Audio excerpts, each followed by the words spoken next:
It was already late when I finally finished the extra files my boss had asked me to prepare. The office was nearly empty, the cleaning staff moving quietly from desk to desk, while the glow of the fluorescent lights hummed overhead. My body ached from sitting all day, and the thought of finding a taxi this late felt unbearable. Summoning my courage, I walked to my boss's office door and gently knocked. He looked up from his papers, surprised to see me still around. I asked, almost hesitantly, if he could give me a lift home since it was on his way.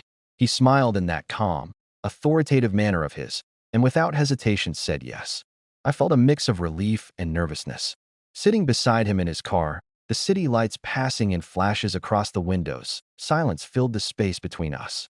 I tried to make small talk about work, about the long day, but something about the stillness of his voice, the way his eyes lingered on me when I spoke, made my heart beat faster. The roads grew quieter as we left the main city streets. I noticed he wasn't driving toward my house directly, instead taking a longer, more deserted route. My chest tightened, though a strange curiosity kept me calm. He finally pulled over in a dimly lit area where no one seemed to pass. The engine hummed softly before he turned it off. The sudden quietness of the night wrapped around us, making my breath sound louder than I intended. He turned to me slowly, his gaze steady, and in that look I could feel something unspoken. I froze, torn between stepping out or staying. Then he opened his door, walked around, and with a gentle yet commanding motion, asked me to step into the back seat with him.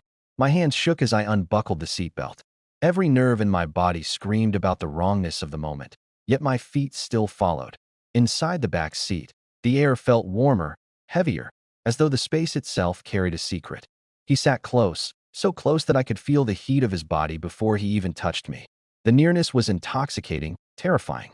My thoughts swirled between my loyalty to the life I already had and the sudden surge of temptation pulling me towards something forbidden. That I whispered to myself that I could still leave, that nothing had to happen. But when his hand brushed against mine, I didn't move away. My heart pounded in my ears. My breath came faster, and I felt myself drifting into a place I had always promised I'd never go. The night seemed to hold its breath, waiting to see what choice I would make. His hand lingered on mine, gentle at first, as though testing whether I would pull away. But I didn't. My silence was the permission he needed, and slowly he shifted closer, his voice lowering into a tone I had never heard from him before. He spoke about how much he admired my dedication, how he had noticed the loneliness in my eyes, how I deserved far more than what I was getting at home. His words struck deep, touching places I didn't even want to admit were aching. That I wanted to protest, to remind him and myself that this was wrong. But the more he talked, the weaker my resistance became. He wasn't just my boss at that moment. He was a man who seemed to see through me, who recognized the quiet emptiness I had been carrying for so long. My lips trembled as I told him I wasn't sure, that I had someone waiting for me, that this could ruin everything. He looked at me with a softness that made my chest tighten, telling me that sometimes, for once, I needed to think of myself. The tension built in the silence that followed, a silence charged with desire and guilt. I felt the warmth of his breath as he leaned in, and before I could find the strength to stop him, our lips met. It was a kiss both hesitant and hungry, a collision of everything I wanted to resist and everything I secretly craved. My body betrayed me, responding in ways my conscience begged me not to. The car windows fogged with our closeness. My mind screamed warnings, but the rush of adrenaline drowned them out. Every stolen touch felt like stepping further across a line I swore I would never cross. Yet the pull was undeniable.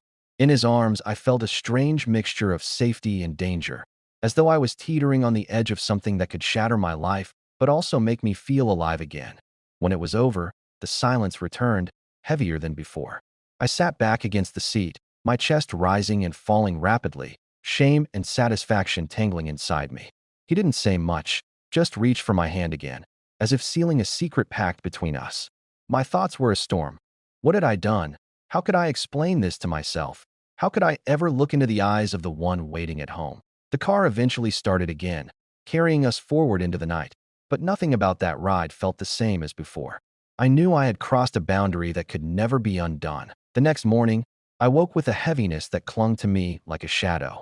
I went through the motions at home, smiling faintly, answering questions half-heartedly, but inside, guilt gnawed at me. Every glance from my partner felt sharper, though he hadn't suspected a thing. His casual words of trust only deepened the ache in my chest. I tried to convince myself it had been a one-time mistake, something I would bury in silence. But that resolve shattered the moment I saw my boss again at work. He walked into the office as though nothing unusual had happened, yet his eyes caught mine in a way that froze me in place. There was no need for words. I knew he hadn't forgotten, and neither had I. Throughout the day, he found excuses to come by my desk, checking files, leaning in closer than necessary, whispering comments only I could hear. Each interaction sent waves of nervous heat through me, and though I wanted to resist, part of me craved that secret attention. But it wasn't long before the secrecy turned into something more dangerous. Late-night messages appeared on my phone, at first lighthearted and teasing, then heavier, filled with longing. I told myself to ignore them, but each time I gave in, answering back, meeting his words with my own. Soon, he was suggesting we meet again, this time somewhere away from prying eyes. My heart pounded as I agreed. Our encounters became a rhythm. Hotel rooms hidden in quiet parts of town, hurried moments in his car after work, the thrill of knowing we were doing something forbidden. Every time I swore it would be the last, yet the addiction grew stronger. At home, I became distant, distracted, weaving lies about work and exhaustion. My partner noticed the change, asking gently if something was wrong. I brushed it off, but guilt tightened its grip on me. The office. Whispers began to stir. A colleague glanced at me strangely one afternoon, almost as if she had seen too much. My stomach twisted with fear. The risk of being discovered made me more cautious, yet it also intensified the thrill. Every time my boss's hand brushed against mine in passing, every secret glance across the room, it felt like we were balancing on the edge of exposure. Yet beneath the excitement, a darker truth lingered. I wasn't sure anymore if it was desire, manipulation, or something deeper tying me to him. He spoke of caring, of wanting me close, but sometimes I saw a flicker of control in his eyes, a reminder that he held both my secret and my career in his hands. The line between love and power blurred, and I felt caught in a trap of my own. Making point one evening. As we slipped out of the office separately to meet later, I sensed someone watching. My breath caught. A shadow in the hallway. A colleague pretending to shuffle papers, but clearly paying too much attention. Fear surged through me. For the first time, the affair no longer felt like freedom. It felt like a noose tightening. The drive continued in silence. The hum of the tires the only sound breaking the stillness. The city lights began to reappear in the distance, small and scattered like fading memories. I sat quietly, looking out the window, watching the world pass by, but thinking only about the few moments that had just changed everything. He didn't say a word, and neither did I. It wasn't awkward, just quiet, like both of us were afraid that speaking would break whatever fragile piece was left between us. When we finally reached my street, he slowed the car and stopped near my gate. The headlights cast a pale glow on the walls, and for a few seconds, neither of us moved. I turned slightly toward him, wanting to say something, anything, but the words wouldn't come. He looked at me once, his expression calm but distant, as if trying to hide everything he felt behind a polite smile. "Home's safe," he said softly, his voice steady but empty of its earlier warmth. I nodded, managing a quiet thank you.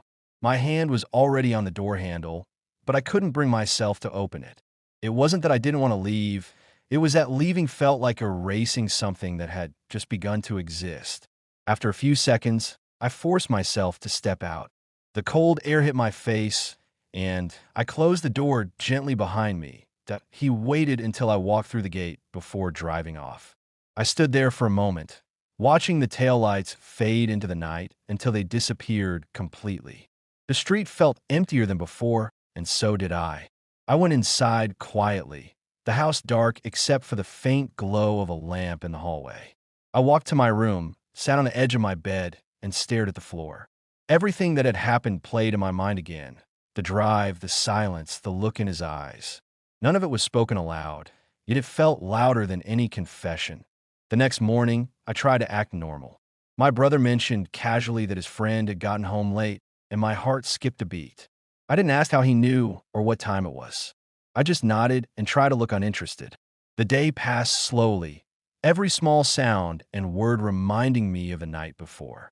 When I closed my eyes, I could still see the faint smile, the sadness in his voice, and the weight of all the words we never said. Days turned into weeks, and he visited again once or twice. Always the same polite smile. Always the same calm tone. No one else noticed anything different, but I could feel it. Something unspoken hung in the air every time he was near. We never mentioned that night, but the silence between us carried its memory like a secret we both promised not to reveal. Sometimes, when I walked alone, I'd think about that drive. Not because of what might have happened, but because of what didn't. There was something hauntingly beautiful about that restraint, that quiet space between longing and loyalty. I realized that some connections aren't meant to become stories. They're meant to stay as moments, brief but unforgettable. One evening, I saw him again at another family gathering. He greeted me the same way as always, friendly, composed, careful.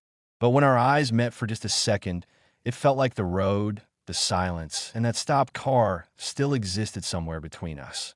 I smiled faintly, pretending it meant nothing. Yet inside, I knew it did. Later that night, lying in bed, I thought about how a simple ride home had turned into something I'd remember forever. It wasn't love, not exactly, and it wasn't just attraction either.